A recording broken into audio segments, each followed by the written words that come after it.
Hello everyone, कैसे हैं आप सभी और कैसे चल रही है आप सभी की तैयारी। आई होप अच्छे एंड स्वस्थ होंगे और अपनी तैयारी को अच्छे से कंटिन्यू कर रहे होंगे।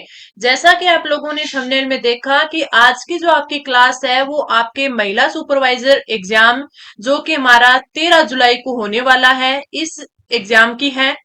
साथ में इसमें आपके जो आपका दूसरा खंड है, द्वितीय खंड यानी सिलेबस का पार्ट 2, जिसमें पोषण व स्वास्थ्य के ज्ञान तथा योजनाएं और शिशु की प्रारंभिक देखभाल व शिक्षा, सारे के सारे बच्चों के काफी सारे बच्चों के मेरे को टेलीग्राम पर मैसेज आ रहे हैं कि मैम आप हमें पार्ट बी की ज्यादा से ज्यादा प्रैक्टिस है वो करवा दो। तो इसीलिए ये जो आज की क्लास है वो आपके पार्ट बी पर रहने वाली है यानी द्वितीय खंड पर रहने वाली है। और इसमें आपको क्या करवाया जाएगा, आपको क्वेश्चंस है वो सॉल्व करवाए जाएंगे। क्वेश्चंस आपके पार्ट बी के रहने वाले हैं। ठीक है, तो चलिए बिना देर किए क्लास है अपन है वो स्टार्ट करते हैं। और ये जो आपकी क्लास है इसकी पीडीएफ मैं आपको टेलीग्राम चैनल पर प्रोवाइड करवा दूंगी। कोई भी क्वेश्चंस में आपको कंफ्यूज हो, कोई भी आपकी क्वेरी हो तो आप तुरंत कमेंट कर दिया करो, जिसका आपको रिप्लाई मिल जाएगा। और आप अपनी तैयारी को अच्छे से कंटिन्यू रखो। अब आपके पास बहुत ही कम दिन बचे हैं, 20 एक दिन आप कम से कम मान के चलो। तो चलिए क्लास स्टार्ट करते हैं। फर्स्ट अपना क्वेश्चन है, किसी संगठन में संचार प्रवाह करता है किस हिसाब से नीचे की ओर, ऊपर की ओर, क्षैतिज दिशा में और उपयुक्त सभी। तो आपका जो राइट आंसर हो जाएगा ऑप्शन है डी हो जाएगा। आप सभी को याद हो तो मैंने जब आपको संचार यानी कम्युनिकेशन करवाया था तो बताया था कि संचार है वो कितने 3 टाइप का होता है आपका।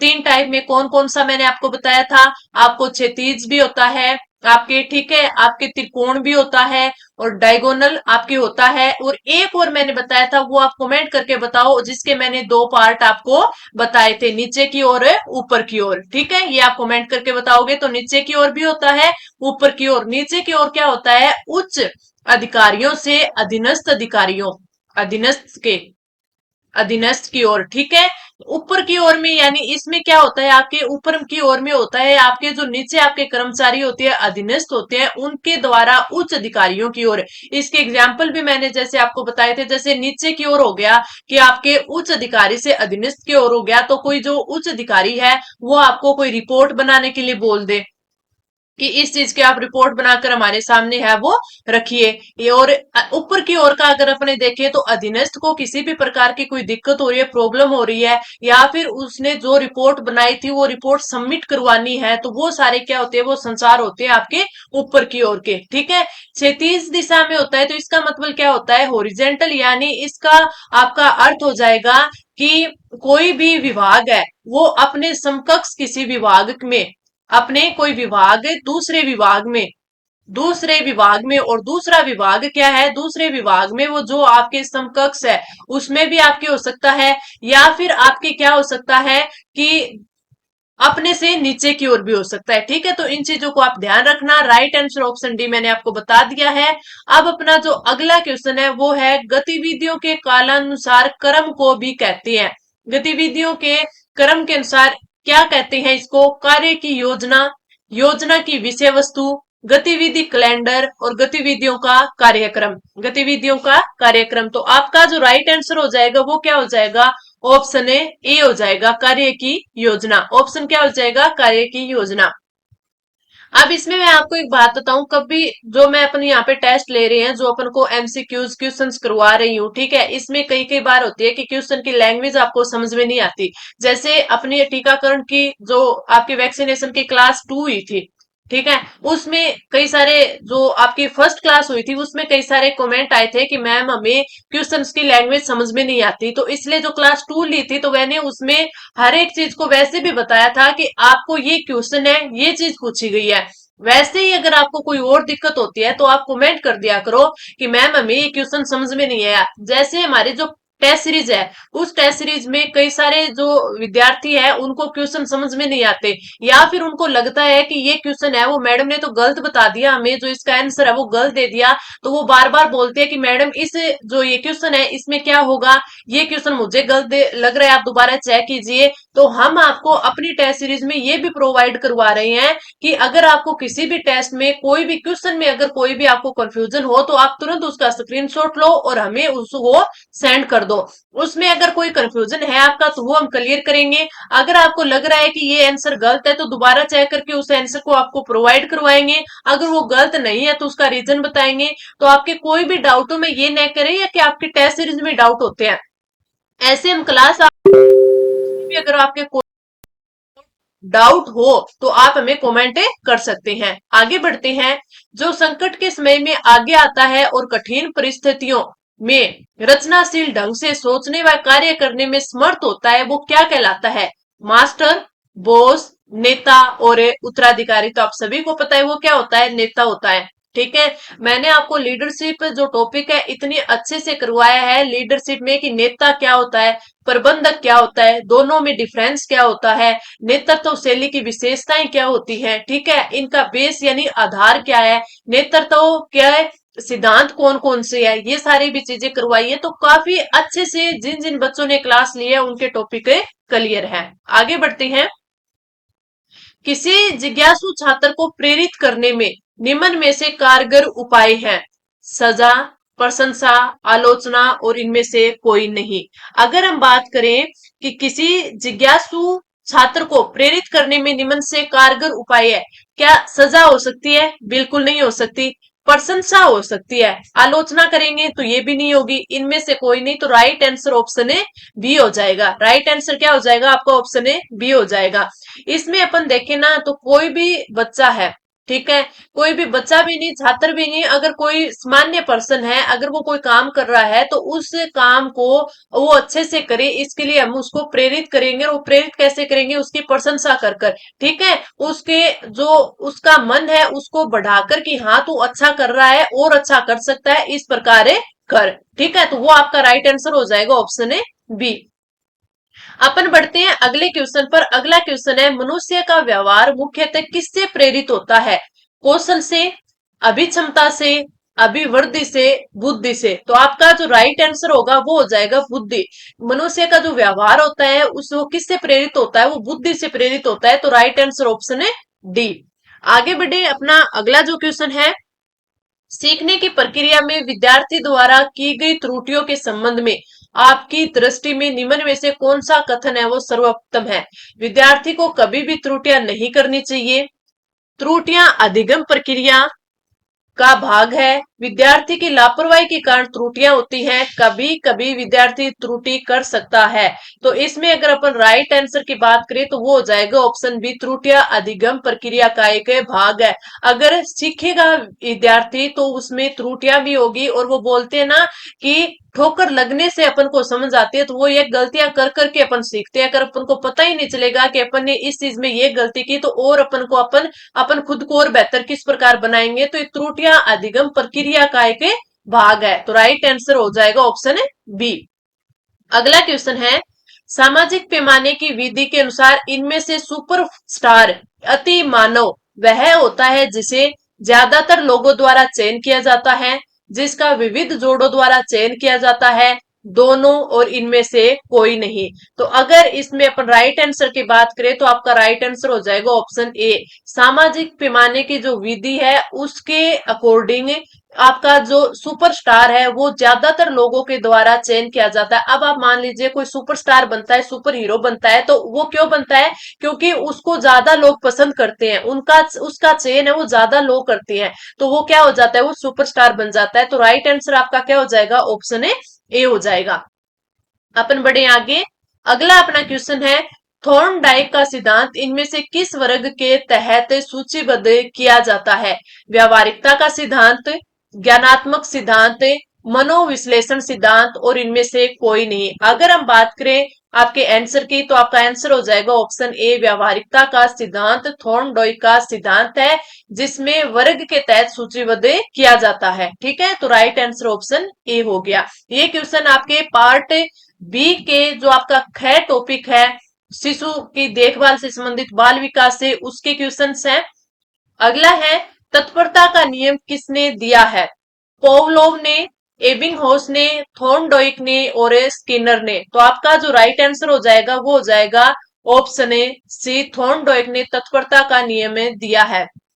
आज का अगर टेस्ट देख रहे हैं तो उसमें जो नंबर ऑफ क्वेश्चन है तो वो नंबर है वो मिसमैच हो रहे हैं। कहीं वो जो क्वेश्चंस है वो कहीं 156 से स्टार्ट हो रही हैं, कहीं वो 117 से है। तो ये मैंने आपके लिए एक क्वेश्चंस की सीरीज बनाई है, यानी मैं अभी तक तो है इनको कितने 400 तक ही ला पाई हूँ कि ये क्वेश्चन आपके लिए 400 में बना पाई हूँ। हो सकता है कि आगे मैं आपको आपके एग्जाम तक ये क्वेश्चन 1000 क्वेश्चन बनाने का मैंने टारगेट रखा है कि आपके लिए क्वेश्चन मैं आपको प्रोवाइड करवाऊं। ठीक है, तो यानी इतने से आपको इतने क्वेश्चन तो आपको प्रोवाइड करवाए ही दूं। तो उसी क्वेश्चंस में बीच में से क्वेश्चन मैंने उठाए हैं। क्यों? क्योंकि आज का टॉपिक हमारा पार्ट ए बी का था, तो मैं आपके लिए पार्ट ए का जो मैनेजमेंट का टॉपिक है और पार्ट बी है, दोनों के लिए 1000 क्वेश्चन प्रोवाइड करवाने की सोच रही हूँ। अगर ये क्वेश्चन मेरे टाइम पे बन जाते हैं तो मैं आपको ये अच्छे से हमारी जो टेस्ट सॉल्यूशन की जो क्लासेस लाकर है वो आपको ये करवाऊंगी। तो इसलिए इसकी नंबरिंग है वो इस प्रकार है दी गई है, क्योंकि मैंने सीधे से उसी पीडीएफ में से इसको उठाया है। अगला है प्राकृतिक पर्यावरण में सम्मिलित होता है वंशानुक्रम, जैव अजैव, परिवार और पशु। तो अगर हम बात करें अपने राइट आंसर की तो आपका जो राइट आंसर होगा वो हो जाएगा जैव अजैव। प्राकृतिक पर्यावरण में जैव अजैव सम्मिलित होता है। अपन आगे बढ़े, अपना अगला क्वेश्चन। मास्टर ग्रंथि के नाम से जाना जाता है गल ग्रंथि को, उपगल ग्रंथि को, उपवृक्क ग्रंथि को, पीयूष ग्रंथि को। आज सभी को पता है कि जो मास्टर ग्रंथि है वो पीयूष ग्रंथि को कहा जाता है। आपके पार्ट बी के ये पोषण एवं स्वास्थ्य का क्वेश्चन है। आगे बढ़े, कौन सा सीखना स्थायी होता है? रटकर सीखते हैं वो, सुनकर सीखते हैं वो, समझकर सीखते हैं वो और देखकर सीखते हैं वो। तो आपका जो राइट आंसर होगा वो हो जाएगा ऑप्शन सी। अब मैं आपको कोई चीज पढ़ा रही हूँ, ठीक है, अब मैं सीधे ही आपको कि यहाँ इसका ये होगा, ये राइट आंसर है, ये राइट आंसर, सारी चीजें ऐसे ऐसे बताती रहूं, कुछ भी चीज ना समझाऊं, तो वो आपके लिए थोड़े टाइम के लिए आप उसको याद कर पाओगे, यानी वो हो गया रटना। ठीक है, यानी वो मैं बोल रही हूँ वो आपने सुन लिया, सुनकर आपने रट लिया। लेकिन जो चीज आप समझ कर पढ़ोगे ना तो वो चीजें आपके काफी टाइम तक है वो याद रहेगी और बार बार आप उसका रिवीजन कर लोगे। तो अगला क्वेश्चन, 6 से 11 वर्ष आयु वर्ग के लिए अधिगम है ज्ञान निर्माण की एक सक्रिय प्रक्रिया है, निष्क्रियता से रटने की प्रक्रिया है, कक्षा कक्ष में ध्यानपूर्वक सुनने की प्रक्रिया है और पाठ्य पुस्तक का अध्ययन करने की प्रक्रिया है। तो आपका जो राइट आंसर हो जाएगा वो हो जाएगा कि 6 से 11 वर्ष आयु वर्ग के लिए अधिगम है वो ज्ञान निर्माण की एक सक्रिय प्रक्रिया है। ये टाइम क्या है? ज्ञान निर्माण का। तो राइट आंसर ऑप्शन है ए हो जाएगा। आगे अपन बढ़े, अगला क्वेश्चन है, कक्षा में प्रभावी व्याख्यान देते समय एक अध्यापक संबंध स्थापित करता है, सार्थक शारीरिक हाव भाव को समावेशित करता है, व्याख्यान स्थल पर स्थितिक बना रहता है, ध्वनि की तीव्रता और तरीके में परिवर्तन करता है। तो इसमें अगर अपन राइट आंसर की बात करें तो वो होता है आपका ऑप्शन है बी। कोई अगर शिक्षक है वो आपको पढ़ा रहा है, अध्यापक, तो वो सार्थक शारीरिक हाव भाव को समावेशित करते हुए आपको चीजें समझाएगा। ठीक है, अपने हाथों से अपन को कोई भी चीजें होती है वो अगले को देखकर ज्यादा समझ में आती है, इससे कि अपन उसकी बातें सुने। अगला जो क्वेश्चन है, बुरी आदतों को सुधारा जा सकता है। बुरी आदतों को सुधारा जा सकता है डांट डपट करके, अनुबंधन द्वारा, दोषारोपण द्वारा और ये सभी। अगर हम इसकी बात करें तो आपका जो राइट आंसर होगा ऑप्शन बी, दोषारोपण करके। यानी अपन कोई बंदा है, ठीक है, बुरी आदतें है तो उसको तभी अपन सुधार पाएंगे जब अपन उसकी बुरी आदतों को पहचानेंगे, उसकी बुरी आदतों को उसको बताएंगे कि ये आदत है वो बुरी है, तो इस चीज को समझ, उस चीज को उसको बताने से है उस चीज को सुधारा जा सकता है।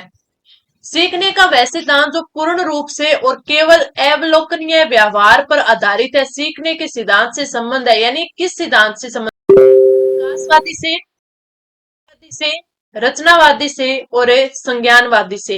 तो आपका जो राइट आंसर होगा वो हो जाएगा व्यवहारवादी। सीखने का वह सिद्धांत जो पूर्ण रूप है और केवल अवलोकनीय व्यवहार पर आधारित है वो व्यवहारवादी सिद्धांत है। तो राइट आंसर ऑप्शन है बी हो जाएगा। आगे अपन बढ़े, निम्नलिखित में से कौन सा कथन है वो सत्य है? घोड़े को तालाब तक ले जाया जा सकता है और उसको पानी पीने के लिए बाध्य किया जा सकता है? बिल्कुल नहीं। अगर उसको प्यास ही नहीं होगी तो वो कैसे पिएगा? घोड़े को न तो तालाब तक ले जाया जा सकता है और न ही पानी पीने के लिए बाध्य किया जा सकता है। घोड़े को तालाब तक तो ले जाया जा सकता है, लेकिन ये इसने गलत दे दिया तो ये भी गलत हो गया। घोड़े को तालाब ले जाकर उसको पानी पिलाने के लिए सब कुछ किया जा सकता है, नहीं। आपका जो राइट आंसर होगा फिर ये आपका ऑप्शन डी हो जाएगा। घोड़े को तालाब तक ले जाया जा सकता है लेकिन उसको पानी पीने के लिए बाध्य नहीं किया जा सकता। बिल्कुल सही है। अब आप कमेंट करके बताना कि ये किस मनोवैज्ञानिक ने अपने सिद्धांत में ये एग्जाम्पल दिया है। आपको इस क्वेश्चन का आपको जो आंसर है वो कमेंट बॉक्स में पिन करना है, ठीक है। आगे बढ़े। कबीर के दोहे याद कर लेने पर भी एक बालक रहीम के दोहे याद करने की शक्ति में सुधार नहीं होने का निम्न में से प्रमुख कारण है। यानी किस कारण से वो कबीर के दोहे याद कर लेता है, ठीक है, लेकिन उसको रहीम के दोहे याद नहीं होते। इसका कारण क्या है? नकारात्मक स्थानांतरण, दोनों स्थितियों में समानता, शून्य स्थानांतरण और सकारात्मक स्थानांतरण। तो आपका जो राइट आंसर होगा वो होगा ऑप्शन ए सी, शून्य स्थानांतरण। यानी जरूरी नहीं है कि वो एक काम कर लेता है तो वो दूसरा काम भी उसका उसका जैसा है तो उसको करने में सही हो या वो उसको कर पाए। निम्न में से कौन सा उदाहरण अर्जित प्रेरक का है? भूख का सिद्धांत, पुरस्कार, रुचि और विश्राम। तो आपका जो राइट आंसर है वो है ऑप्शन ए सी, रुचि का सिद्धांत, ठीक है।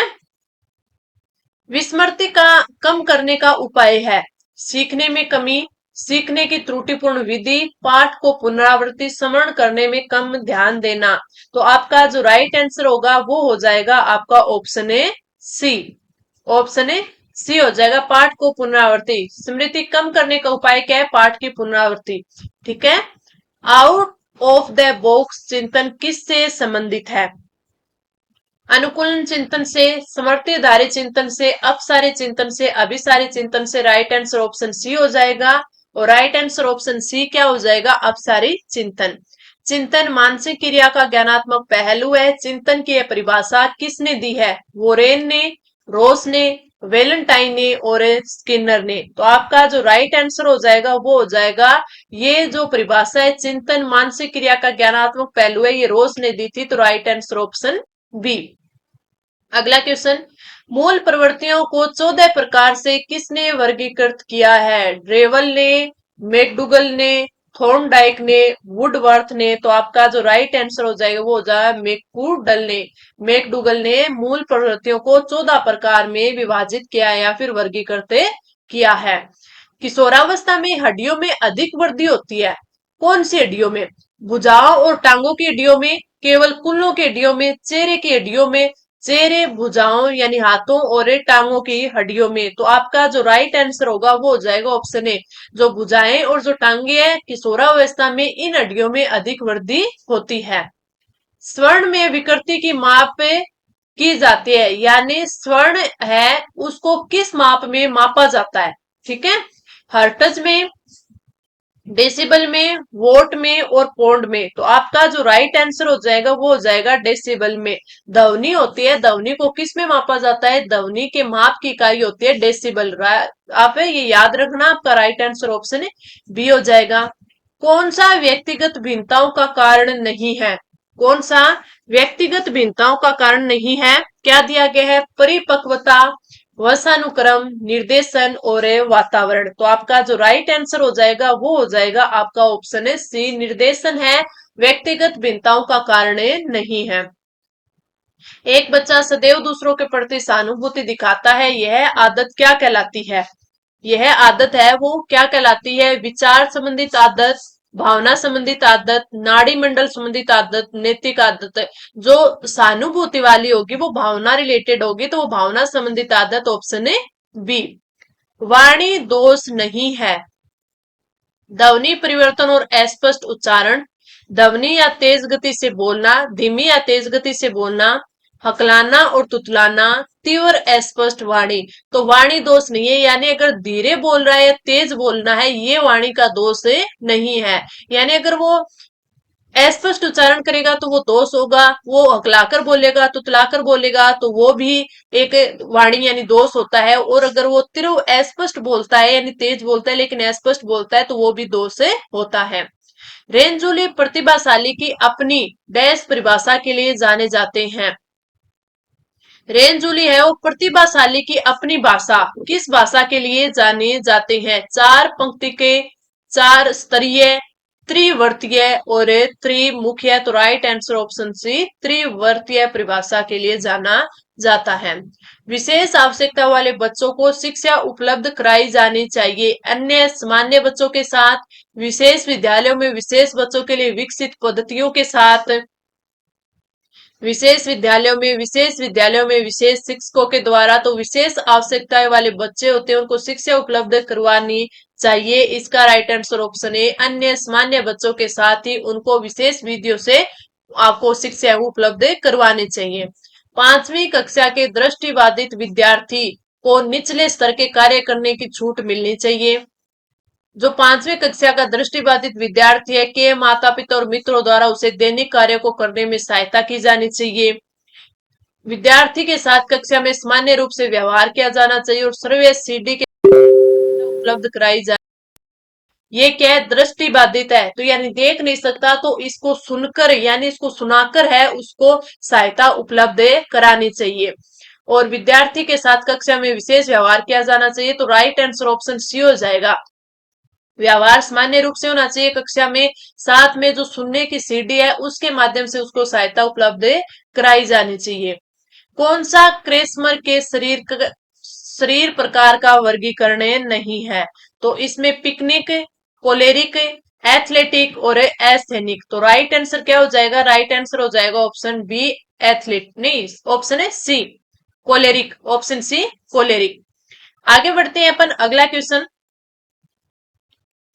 आपका जो अगला क्वेश्चन है, बेसल आयु किसके मापन से संबंधित है, व्यक्तिगत, अभिवर्ती, बुद्धि और अभिक्षमता, तो आपका जो राइट आंसर हो जाएगा वो हो जाएगा बुद्धि। बेसल आयु है वो बुद्धि के मापन से रिलेटेड है। निम्नलिखित में से कौन सा हमारे इंद्रिय सुख की इच्छाओं का भंडार है, परा अहम, अहम, सूक्ष्म अहम और इदम, तो आपका जो राइट आंसर है वो क्या हो जाएगा, ऑप्शन डी। अगला क्वेश्चन, मादा युग्मक या अंडाणु में निम्नलिखित में से क्या पाया जाता है, केवल Y गुणसूत्र, केवल X गुणसूत्र, X और Y और केवल L गुणसूत्र, तो अगर मादा की बात करें तो उसमें क्या होते हैं, XX गुणसूत्र होते हैं, और अगर अपन बात करें पुरुष की, ठीक है, नर की, तो उसमें क्या होते हैं आपके X और Y, ठीक है, तो राइट आंसर आपका क्या हो जाएगा, ऑप्शन बी हो जाएगा। अगर कोई बच्चा होगा वो डिपेंड करेगा आपके किस पर है, इस पे नर पे एक्स वाई पर, ठीक है।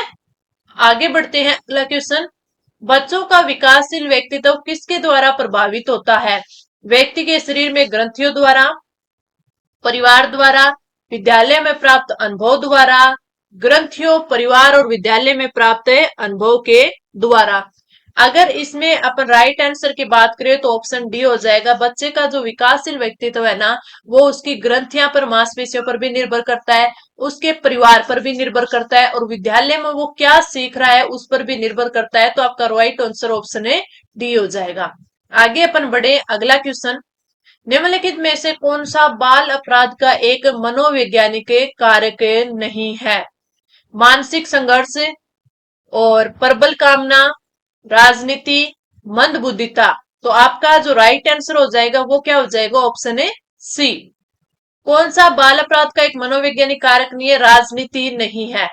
अगर उसको मानसिक संघर्ष होगा, प्रबल कामना होगी, मंद बुद्धि तो हो सकता है। आपका अगला क्वेश्चन, किशोर अपराध के उपचार हेतु निम्न में से कौन सा तरीका सही है, संगी साथियों के साथ रखा जाए, व्यावसायिक चिकित्सा दी जाए, बाल कारागार में भेजा जाए और उपरोक्त सभी, तो आपका राइट आंसर ऑप्शन है डी हो जाएगा। अगला क्वेश्चन, बालक के मानसिक स्वास्थ्य पर बाधा डालने वाला तत्व है, बालक के मानसिक स्वास्थ्य पर बाधा डालने वाला तत्व है, अगर इसकी बात करी जाए तो पारिवारिक संघर्ष, विकास की उत्तम दशाएं, शिक्षक का सहानुभूति व्यवहार और जनतंत्र अनुशासन, तो बालक के मानसिक स्वास्थ्य पर जो परिवार में अगर कोई क्लेश हो रहा है, संघर्ष हो रहा है, वो ज्यादा बाधा डालता है, तो राइट आंसर ऑप्शन है ए हो जाएगा। अगला आपका क्वेश्चन, बालक के अपराधी बनने में पारिवारिक पर्यावरण उत्तरदायी होता है, यह मुख्यतः अवधारणा किसने दी थी, हरलोक ने, वेलेंटाइन ने, मर्फी ने और हेडफील्ड ने, तो आपका जो राइट आंसर हो जाएगा ऑप्शन डी हेडफील्ड ने दी थी। ये जो आज के आपके क्वेश्चन है ये आपके आज के 48 क्वेश्चन है मैं आपको करवाने वाली हूं। क्वेश्चन काफी इंपॉर्टेंट है।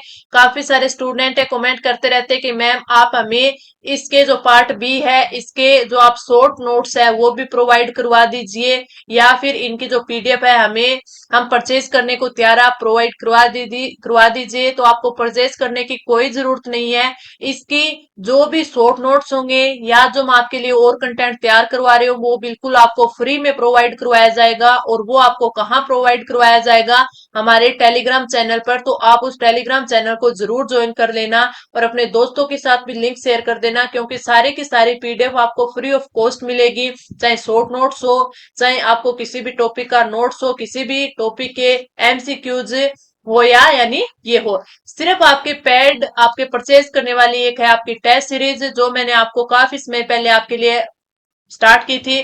काफी सारे बच्चों ने इसको खरीदा है और ये सिर्फ आपके 100 रुपए की है, जिसमें आपको 10 टेस्ट है वो दिए जाते हैं, और पार्ट बी और आपके पार्ट ए के मैनेजमेंट के हर टॉपिक में हर क्वेश्चन को कवर किया गया है। यानी अगर अब भी आप चाहो तो आपके पास 15 प्लस दिन है जिसमें आप इन 10 टेस्ट को कर सकते हो। यानी 10 टेस्ट को करोगे जिसमें एक टेस्ट में 105 क्वेश्चन दिए गए, तो आप 1050 क्वेश्चन अपने तैयार कर सकते हो। तो आपको ज्यादा से ज्यादा प्रैक्टिस करनी है, ज्यादा से ज्यादा क्वेश्चन तैयार करने हैं। तो अगर अभी भी चाहो तो आप ये टेस्ट सीरीज ले सकते हो। आगे अपन बढ़ते हैं। अगला क्वेश्चन, एक शिक्षिका अपनी कक्षा के प्रतिभाशाली बच्चों की योग्यताओं की उपलब्धि चाहती है, अपने उद्देश्य की प्राप्ति के लिए उसे निम्नलिखित में से क्या नहीं करना चाहिए? विशेष ध्यान के लिए उन्हें समकक्षियों से अलग करना, उनकी सृजनता को समृद्ध करने के लिए उन्हें चुनौती देना, गैर शैक्षणिक गतिविधियों में आनंद लेना सीखना, और तनाव को नियंत्रित करना सीखना। तो आपका जो राइट आंसर होगा कि अपने उद्देश्य की प्राप्ति के लिए उसे क्या नहीं करना चाहिए, तो राइट आंसर ऑप्शन है बी हो जाएगा। ठीक है, राइट आंसर ऑप्शन बी। अगला क्वेश्चन, जब कोई बच्चा किसी शब्द का गलत उच्चारण करता है तो आप क्या करोगे? कहेंगे कि ऐसे मत बोलो, शुद्ध उच्चारण बताएंगे, गलत उच्चारण के लिए उसे डांटेंगे, ध्यान नहीं देंगे। देखिए, अगर अपन बोलेंगे कि कहेंगे कि ऐसा मत करो तो वो कुछ नहीं सीखेगा। अगर गलत उच्चारण कर भी दिया तो डांट देंगे तो उसके माइंड पर अलग गलत प्रभाव पड़ेगा, और अगर नहीं ध्यान देंगे तो फिर गलत पढ़ना ही पढ़ना है। तो अगर उसने कोई गलत उच्चारण किया है तो अपन उसको शुद्ध उच्चारण सिखाएंगे, उसको बताएंगे कि शुद्ध उच्चारण ऐसे लिखा जाएगा, ऐसे बोला जाएगा। तो इसमें क्या होगा कि वो शुद्ध लिखना या शुद्ध उच्चारण करना सीख जाएगा। तो राइट आंसर ऑप्शन है बी। एक छोटे कद की लड़की ऊंची एड़ी के जूते पहनकर लंबी दिखना चाहती है, उसने निम्न में से किस रक्षा युक्ति का प्रयोग किया है? क्षतिपूर्ति, औचित्य स्थापन, दमन और उत्क्रमण। तो आपका जो राइट आंसर हो जाएगा वो हो जाएगा ऑप्शन है ए, उसने क्षतिपूर्ति पूर्ण की है। यानी उसकी हाइट कम थी तो उसने क्या किया कि जो हाई हील के जूते पहने जिससे वो अपनी हाइट को ऊंचा कर सके, यानी जो कमी थी उसकी क्षतिपूर्ति की है। मानसिक थकान का लक्षण है शरीर में दर्द, तेज और कठिन श्वास आना, असामान्य व्यवहार और ध्यान का केंद्रित न होना। तो राइट आंसर हो जाएगा ऑप्शन डी। अगर जिस टाइम अपने मानसिक थकान होती है, कोई चीज की टेंशन होती है, तो अपन जिस चीज पर ध्यान आपका केंद्रित करना चाहते हैं वो तो वो ध्यान केंद्रित नहीं होता, यानी अपना माइंड बार बार जिस चीज के लिए अपन को टेंशन है उस चीज की ओर जाएगा। तो आपका जो राइट आंसर होगा वो क्या हो जाएगा? ऑप्शन ए डी हो जाएगा। आगे बढ़े। अगला क्वेश्चन, एक शिक्षक को विद्यार्थियों को करना चाहिए बजाय के निर्धारित करने के लिए प्रोत्साहित। यानी एक शिक्षक को विद्यार्थियों को क्या करने के लिए निर्धारित या प्रोत्साहित करना चाहिए? अंक लाने के लिए लक्ष्य है, असफलता के बचने के लिए लक्ष्य है, अधिगम लक्ष्य है, प्रदर्शन लक्ष्य है। प्रदर्शन लक्ष्य है, अधिगम लक्ष्य है, असफलता से बचने के लिए लक्ष्य है, और अंक लेने के लिए लक्ष्य है। यानी विद्यार्थी को क्या करना चाहिए, क्या नहीं करना चाहिए, किस प्रकार से उसको निर्धारित किया जाना चाहिए। तो आपका जो राइट आंसर हो जाएगा ऑप्शन बी, अधिगम लक्ष्य और प्रदर्शन लक्ष्य के लिए करना चाहिए। एक उभयलिंगी व्यक्तित्व समाज में प्रचलित रूढ़िवादी लिंग भूमिकाओं का पालन करता है? नहीं। स्त्री लक्षणों वाले पुरुषों को संदर्भित करता है? नहीं। व्यक्तित्व में आमतौर पर माने गए पुरुष और स्त्री गुणों का समायोजन होता है, और ऐसे व्यक्तित्व में दृढ़ और अहंकारी होने की आदत होती है? नहीं। राइट आंसर ऑप्शन सी होगा। जो एक उभयलिंगी व्यक्तित्व होगा उसमें आमतौर पर पुरुष और स्त्री गुणों का समायोजन होता है। ठीक है, आगे बढ़े। बच्चे को छोड़कर अन्य सभी के द्वारा लिंग भूमिकाएं ग्रहण करते हैं। ट्यूशन, मीडिया, समाजीकरण, संस्कृतिकरण। राइट आंसर ऑप्शन ए होगा, ट्यूशन को छोड़कर सभी। ये जो इसमें बताई गई मीडिया, समाजीकरण, संस्कृति, इसमें वो क्या करता है, लिंग भूमिकाएं ग्रहण करता है। अगला और अपना लास्ट क्वेश्चन है इस क्लास का, संप्रेषण कौशल में निहित है, क्या है? बोलना, सक्रिय रूप से सुनना, शारीरिक भाषा और लेखन। तो आपका इसमें राइट आंसर क्या हो जाएगा, संप्रेषण कौशल में चारों की चारों चीजें क्या है, इसमें है, बोलना भी है, सक्रिय रूप से सुनना, शारीरिक भाषा और लेखन। तो आपका जो राइट आंसर क्या हो जाएगा, ऑप्शन डी हो जाएगा, यानी फर्स्ट, सेकंड, थर्ड और फोर्थ। ये मैंने आपको आज की क्लास में 48 क्वेश्चन कराए हैं। क्लास कैसी लगी, आपके लिए कितनी हेल्पफुल थी, ये कमेंट करके आप बताओगे। और अपने दोस्तों के साथ है वो इसको शेयर करोगे ज्यादा से ज्यादा, ताकि सभी बच्चों को इस क्लास का बेनिफिट मिल पाए। और आपको कुछ परचेज नहीं करना है, कोई नोट्स, शॉर्ट नोट्स, कोई भी आपको ये नहीं है कि आपको पैड दिया जाएगा, नहीं, बिल्कुल फ्री दिया जाएगा। बस आपको हमारा टेलीग्राम ज्वाइन करके रखना है। ठीक है। हाँ, टेस्ट सीरीज अगर आप ज्वाइन करना चाहो तो वो आपको बहुत ही कम फीस में 100 रुपए में दी जा रही है 10 टेस्ट, तो वो आप परचेज कर सकते हो। तो चलिए अब अपन मिलेंगे अगली क्लास में, तब तक के लिए धन्यवाद।